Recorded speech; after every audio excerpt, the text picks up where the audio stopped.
ஒரு ஒரு விஷயத்த சொல்றேன். இன்னைக்கு எத்தனை பேர் இங்க எல்லாம் பாண்டிய மண்டலத்தை சார்ந்த குழந்தைகள் தான் இருப்பீங்க. நான் தொண்டை மண்டலத்துக்காரி. தொண்டை மண்டலத்துல தெருக்கூத்து நடத்துவாங்க. திரௌபதி அம்மன் கோவில் இருக்கும். நாங்க ஆய்வுக்காக திரௌபதி அம்மன் கோவிலுக்கு அந்த கூத்து பார்க்கறதுக்கு போயிருந்த பொழுது என் கண்களால் நான் தரிசித்த ஒரு விஷயத்தை உனக்கு நான் அப்படி கடத்திட்டு போறேன். நான் பார்க்கின்ற காட்சி வேறு, ஆனால் அந்த காட்சிகள் என் மனதிலே ஏற்படுத்துகின்ற உணர்வுகள் வேறு. நான் அப்படியே அதை உனக்கு கடத்தி விட்டு போகிறேன். இறை ஆசீர்வாதம் இருந்தால் உனக்கு புரிந்து போகும், இல்லை என்றால் காலதாமதமாகும்.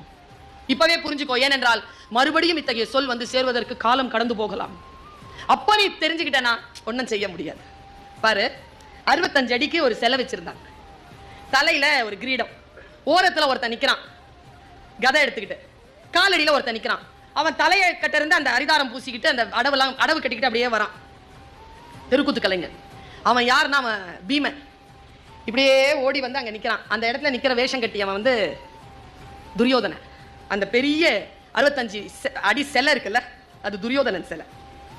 இது வருஷம் வருஷம் தீமிதி திருவிழாவாக திரௌபதி அம்மன் கோயில்ல படுகளம் வைக்கிறாங்க.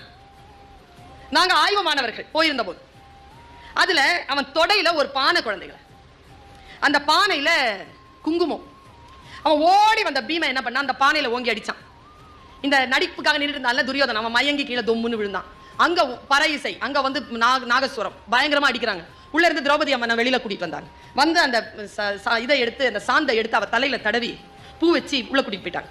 ஒரு அம்மா கருப்பா பெரிய தலையெல்லாம் விரிச்சு போட்டுட்டு ஒருத்தி மோரத்தோட ஓடி வந்தான். ஓடி வந்து அந்த அந்த சிலை பக்கத்துல நின்று ஒப்பாரி வைக்கிறான். விஷயம் முடிஞ்சது. எல்லாரும் குங்குமத்தை எடுத்து வச்சுக்கிட்டு போயிட்டாங்க. எனக்கு புரியல, அது என்ன அங்க அடிச்சு, அது என்ன தொடையில இருந்து அந்த குங்குமம் வந்துச்சு, அது என்ன அதை பூசிட்டு என்ன திரௌபதிக்கு என்ன அப்படின்னு நான் கேட்டேன். அது ஒரு புராண கதை. நம்முடைய வாழ்க்கைக்கும் அந்த புராண கதைக்கும் என்ன என்ன தொடர்பு? ஒரு புராண கதையோ ஒரு இலக்கியத்தையோ நான் பேசுவதன் மூலமாக நான் என்ன சாதித்து விட போகிறேன்? ஒரு விஷயம் நான் அந்த பக்கத்துல அந்த ஒரு பாட்டி கிட்ட கேட்டேன், என்னம்மா இது அப்படி. இந்த பாட்டி சூப்பரா சொன்னாங்க. தெரியாதா உனக்கு? தெரியாது.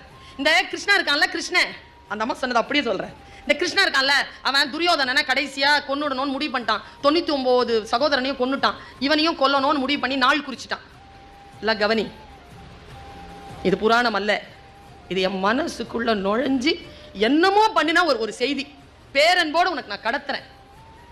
நான் இதை கடத்துவதன் மூலமாக என் சுயத்திற்கு எதுவும் நடந்து விட போவதில்லை. இதோ கேட்டுக்கொண்டிருக்க நீ எல்லாமே எனக்கு டார்கெட் கிடையாது. யாரோ ஒருத்தன் தான், ஒருத்தி தான். அவளுக்கு இது புரிஞ்சிருச்சுன்னா போதுமானது. என் டார்கெட் ஒண்ணுதான். அதான் நான் கேட்டேன், இந்த காட்டில் எந்த மூங்கில் புல்லாங்குழல்னு கேட்டேன். என்ன பண்றா அவ அம்மா காந்தாரி, முடிவு பண்ணிட்டா, கடவுளா நானான் பாத்துடலாம்டா. என் 99 பிள்ளைங்களை கிருஷ்ண கொன்னான்ல, இனி துரியோதனை கொல்ல விட மாட்டேன். அவனா நானான்